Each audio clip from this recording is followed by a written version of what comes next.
رات کا کھانا تیار کر کے میں فارغ ہوئی تو باورچی خانے سے نکلتے ہوئے میری نظر دیوار پر لگی گھڑی پر پڑی۔ اف، اتنی دیر ہو گئی۔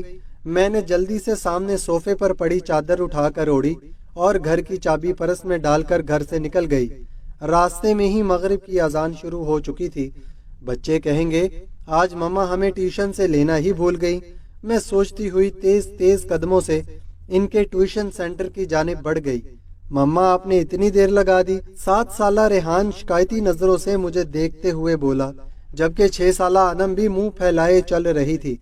مجھے اس کا منہ دیکھ کر بے ساختہ ہنسی آ گئی۔ اچھا سوری بابا، آئندہ خیال رکھوں گی، ایسی غلطی دوبارہ نہیں ہوگی۔ ہم تب مانیں گے آپ کی بات جب آپ ہمیں ہفتے کو نانوں کے گھر رہنے دیں گی۔ انم ریحان کی شرط پر میں نے ہنس کر حامی بھر لی۔ جلدی چلو، تم لوگوں کے بابا بھی گھر آنے والے ہوں گے۔ میں دونوں کا ہاتھ پکڑ کر سامنے والی گلی میں داخل ہو گئی۔ یہ راستہ شارٹ کٹ تھا، ادھر سے جلدی گھر آ جاتا تھا۔ ویسے تو میں روڈ سے ہی جاتی تھی، زیادہ تر اس گلی سے گزرتے ہوئے کتراتی تھی۔ اف مما، یہ کتنا ڈراؤنا گھر ہے، اس کو دیکھ کر ڈر لگ رہا ہے۔ ریحان ہاؤس نمبر 450 کو دیکھتے ہوئے بولا، جو بالکل اندھیرے میں ڈوبا ہوا تھا۔ عجیب وحشت برس رہی تھی اس کی بات پر۔ میں دونوں بچوں کو لے کر جلدی سے آگے بڑھ گئی۔ رات کام سے فارغ ہو کر بستر پر لیٹی تو بے ساختہ نظروں کے سامنے وہ گھر آ گیا۔ اس گھر سے میرا ماضی جڑا ہوا تھا۔ میں آہستہ آہستہ اپنے بیتے ماضی کو سوچنے لگی۔ میرا نام علینا ہے، ہم 3 بہنیں اور ایک بھائی ہیں۔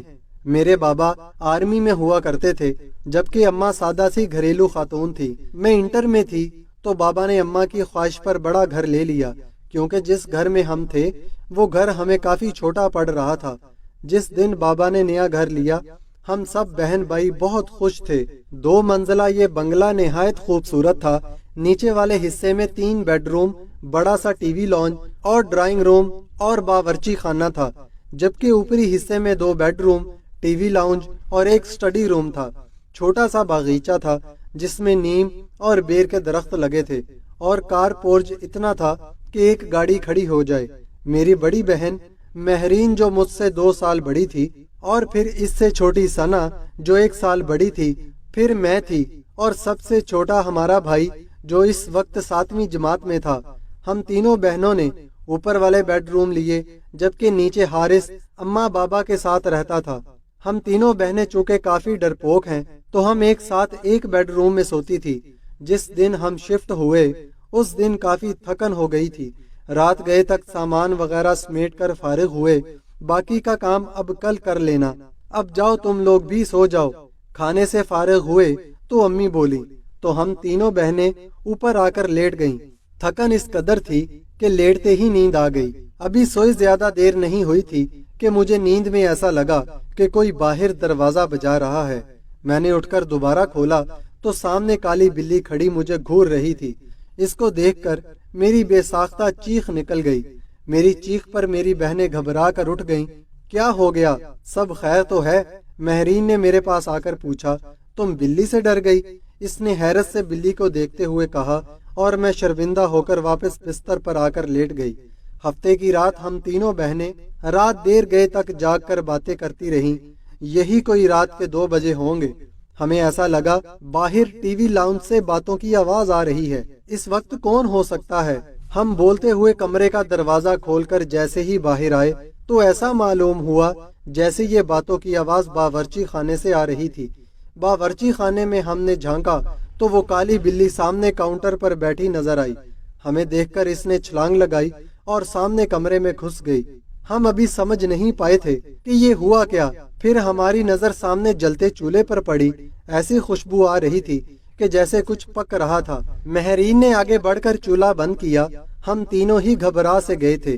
اس بات کا ذکر ہم نے اگلے دن امی سے کیا، جس پر وہ الٹا ہمیں ڈانٹنے لگی کہ جلدی سویا کرو۔ اتوار خالہ اپنی فیملی کے ساتھ ہم سے ملنے آ گئی تھی۔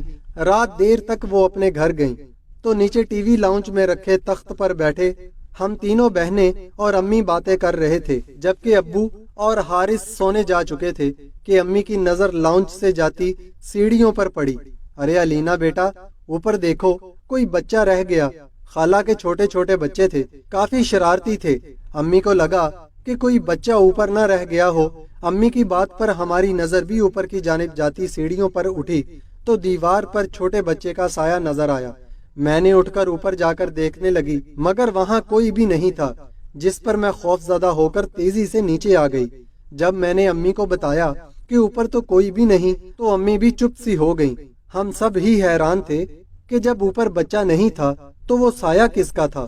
کچھ دنوں بعد بات آئی گئی ہو گئی، ہم سب گھر والوں کو کزن کی شادی میں اسلام آباد جانا تھا۔ 2 ہفتوں بعد ہم واپس جب گھر آئے تو بڑی عجیب حیرت ہوئی، پورا گھر شیشے کی مانند چمک رہا تھا، ایسا لگ رہا تھا کہ روز گھر کی صفائی ہوتی رہی ہو۔ ہمیں یہ سب دیکھ کر بڑی حیرانی ہو رہی تھی، بلکہ حارث بولا ایسا لگتا ہے روز کام والی آ کر کام کر کے جاتی تھی۔ میں منہ دھونے کی غرض سے غسل خانے میں گئی تو غسل خانے کا گیلا فرش دیکھ کر مجھے حیرت کا دھچکا لگا، ایسا لگ رہا تھا جیسے کسی نے غسل خانہ استعمال کیا ہو۔ پھر تو یہ معمول بن گیا، گھر کے افراد گھر سے باہر ہوتے تو غسل خانہ بھی استعمال ہوتا، اور باورچی خانے میں بھی رات گئے گٹر پٹر کی آوازیں آتی۔ ہم لوگوں کو وہ کالی بلی مستقل گھر میں گھومتی ہوئی نظر آتی۔ ہم لوگ آہستہ آہستہ ان باتوں کے جیسے عادی ہوتے جا رہے تھے۔ جب وہ ہولناک واقعہ رونما ہوا جس کے بعد ہم نے فوراً وہ گھر چھوڑ دیا۔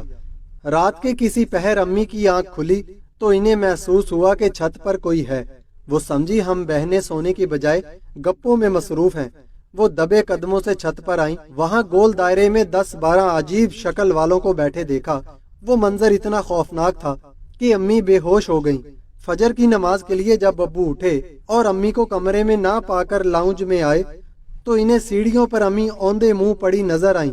ہوش میں آنے پر جب امی نے رات والا منظر بتایا تو ابو نے فوراً فیصلہ کر لیا کہ یہ گھر چھوڑ دینا مناسب ہے۔ اس سے پہلے کہ کوئی بڑا نقصان ہوتا ہم نے وہ گھر چھوڑ دیا۔ آج اتنے برس گزر جانے کے بعد بھی سوچوں تو خوف کی سرد لہر ہمارے جسموں میں دوڑ جاتی ہے کہ ہم 6 ماہ جس کو بلی سمجھتے رہے، در حقیقت وہ ایک جن تھا۔